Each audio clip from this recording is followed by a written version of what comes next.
Chapter 10. The Great Break. Vienna. A specialist in Wimpole Street. The Great Decision. Norwood. The Refugees. Reported death of Holmes. We set forth upon a bitter winter day at the close of 1890, with every chance of being snowed up on our long trek. We got through all right, however, and found ourselves in Vienna, arriving on a deadly cold night with deep snow underfoot and a cutting blizzard in the air. As we looked from the station, the electric lights threw out the shining silver drift of snowflakes against the absolute darkness of the sky. It was a gloomy, ominous reception, but half an hour afterwards, when we were in the warm, cosy, crowded, tobacco-laden restaurant attached to our hotel, we took a more cheerful view of our surroundings. We found a modest pension, which was within our means, and we put in a very pleasant 4 months, during which I attended eye lectures at the Krankenhaus, but could certainly have learned far more in London, for even if one has a fair knowledge of conversational German, it is very different from following accurately a rapid lecture filled with technical terms. No doubt, "has studied in Vienna" sounds well in a specialist's record, but it is usually taken for granted that he has exhausted his own country before going abroad, which was by no means the case with me. Therefore, so far as eye work goes, my winter was wasted, nor can I trace any particular spiritual or intellectual advance. On the other hand, I saw a little of gay Viennese society. I received kind and welcome hospitality from Brinsley Richards, the Times correspondent, and his wife, and I had some excellent skating. I also wrote one short book, The Doings of Raffles Haw, not a very notable achievement, by which I was able to pay my current expenses without encroaching on the very few £100 which were absolutely all that I had in the world. This money was invested on the advice of a friend, and as it was almost all lost, like so much more than I have earned, it is just as well that I was never driven back upon it. With the spring my work at Vienna had finished, if it can be said to have ever begun, and we returned via Paris, putting in a few days there with Landolt, who was the most famous French oculist of his time. It was great to find ourselves back in London once more, with the feeling that we were now on the real field of battle, where we must conquer or perish, for our boats were burned behind us. It is easy now to look back and think that the issue was clear, but it was by no means so at the time, for I had earned little, though my reputation was growing. It was only my own inward conviction of the permanent merits of the White Company, still appearing month by month in Cornhill, which sustained my confidence. I had come through so much in the early days at Southsea that nothing could alarm me personally, but I had a wife and child now, and the stern simplicity of life which was possible and even pleasant in early days was now no longer to be thought of. We took rooms in Montague Place, and I went forth to search for some place where I could put up my plate as an oculist. I was aware that many of the big men do not find time to work out refractions, which in some cases of astigmatism take a long time to adjust when done by retinoscopy. I was capable in this work and liked it, so I hoped that some of it might drift my way. But to get it, it was clearly unnecessary that I should live among the big men, so that the patient could be easily referred to me. I searched the doctor's quarters and at last found suitable accommodation at 2 Devonshire Place, which is at the top of Wimpole Street and close to the classical Harley Street. There, for £120 a year, I got the use of a front room, with part use of a waiting room. I was soon to find that they were both waiting rooms, and now I know that it was better so. Every morning I walked from the lodgings at Montague Place, reached my consulting room at 10, and sat there until 3 or 4, with never a ring to disturb my serenity. Could better conditions for reflection and work be found? It was ideal, and so long as I was thoroughly unsuccessful in my professional venture, there was every chance of improvement in my literary prospects. Therefore, when I returned to the lodgings at tea-time, I bore my little sheaves with me, the first fruits of a considerable harvest. A number of monthly magazines were coming out at that time, notable among which was The Strand, then as now under the editorship of Greenhoff Smith. Considering these various journals with their disconnected stories, it had struck me that a single character running through a series if it only engaged the attention of the reader, would bind that reader to that particular magazine. On the other hand, it had long seemed to me that the ordinary serial might be an impediment rather than a help to a magazine, since, sooner or later, one missed one number, and afterwards it had lost all interest. Clearly the ideal compromise was a character which carried through, and yet instalments which were each complete in themselves, so that the purchaser was always sure that he could relish the whole contents of the magazine. I believe that I was the first to realize this, and the Strand magazine the first to put it into practice. Looking round for my central character, I felt that Sherlock Holmes, whom I had already handled in 2 little books, would easily lend himself to a succession of short stories. These I began in the long hours of waiting in my consulting room. Greenhoff Smith liked them from the first and encouraged me to go ahead with them. My literary affairs had been taken up by that king of agents, A.P. Watt, who relieved me of all the hateful bargaining and handled things so well that any immediate anxiety for money soon disappeared. It was as well, for not one single patient had ever crossed the threshold of my room. I was now once more at a crossroads of my life, and Providence, which I recognised at every step, made me realise it in a very energetic and unpleasant way.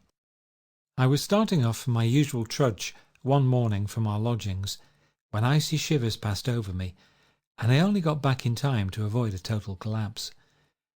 It was a virulent attack of influenza, at a time when influenza was in its deadly prime.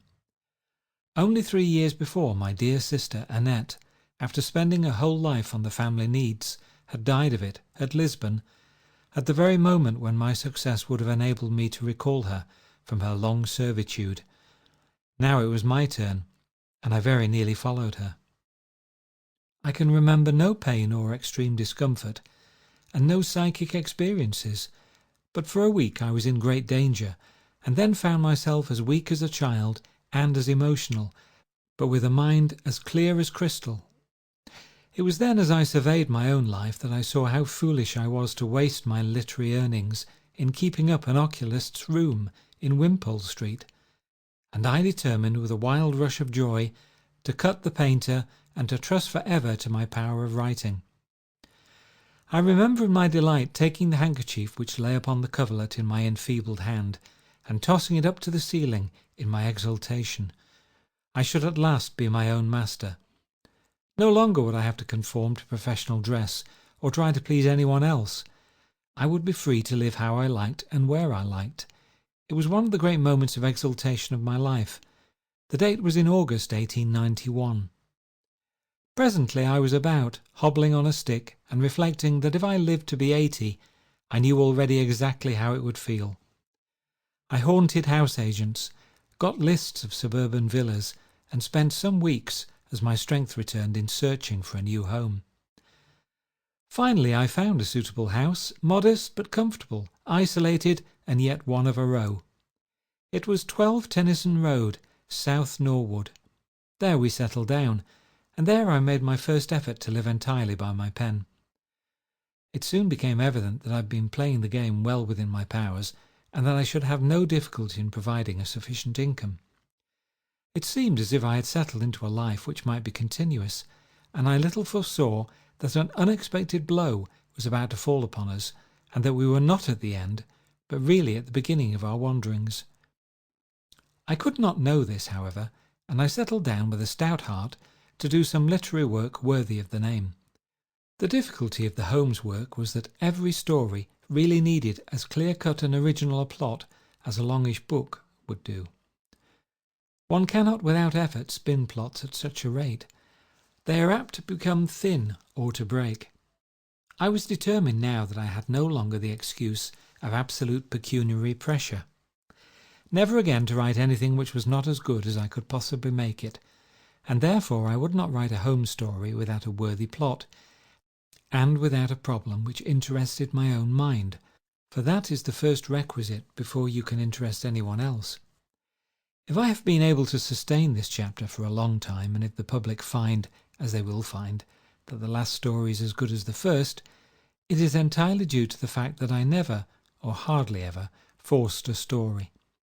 Some have thought there was a falling off in the stories, and the criticism was neatly expressed by a Cornish boatman who said to me, "I think, sir, when Holmes fell over that cliff, he may not have killed himself, but all the same, he was never quite the same man afterwards." I think, however, that if the reader began the series backwards, so that he brought a fresh mind to the last stories, he would agree with me that, though the general average may not be as conspicuously high, still the last one is as good as the first. Weary, however, of inventing plots, and I set myself now to do some work which would certainly be less remunerative, but would be more ambitious from a literary point of view. I had long been attracted by the epoch of Louis XIV and by those Huguenots who were the French equivalents of our Puritans. I had a good knowledge of the memoirs of that date and many notes already prepared, so that it did not take me long to write The Refugees. It has stood the acid test of time very well, so I may say that it was a success. Soon after its appearance it was translated into French, and my mother, herself a great French scholar, had the joy when she visited Fontainebleau to hear the official guide tell the drove of tourists that if they really wanted to know about the court of the great monarch, they would find the clearest and most accurate account in an Englishman's book, The Refugees. I expect the guide would have been considerably astonished had he then and there been kissed by an elderly English lady, but it was an experience which he must have narrowly missed. I used in this book also a great deal which was drawn from Parkman, that great but neglected historian, who was, in my opinion, the greatest serious writer that America has produced. There was an amusing episode connected with The Refugees. When it was read aloud in some strict Irish convent, the innocent Reverend Mother, having mistaken my name and imagined that I was a canon, and therefore of course a holy man. I am told that the reading was a tremendous success and that the good sisters rejoiced that the mistake was not found out until the story was completed. My first name has several times led to mistakes, as when at a big dinner at Chicago I was asked to say grace as being the only ecclesiastic present. I remember that at the same dinner one of the speakers remarked that it was a most sinister fact that though I was a doctor, no living patient of mine had ever yet been seen. During this Norwood interval I was certainly working hard, for besides The Refugees I wrote The Great Shadow, a booklet which I should put near the front of my work for merit, and two other little books on a very inferior plane, The Parasite and Beyond the City.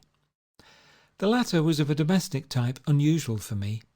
It was pirated in New York just before the new Copyright Act came into force, and the rascal publisher, thinking that a portrait, any sort of portrait of the author, would look well upon the cover, and being quite ignorant of my identity, put a very pretty and overdressed young woman as my presentment. I still preserve a copy of this most flattering representation. All these books had some decent success, though none of it was remarkable. It was still the Sherlock Holmes stories for which the public clamoured, and these from time to time I endeavoured to supply.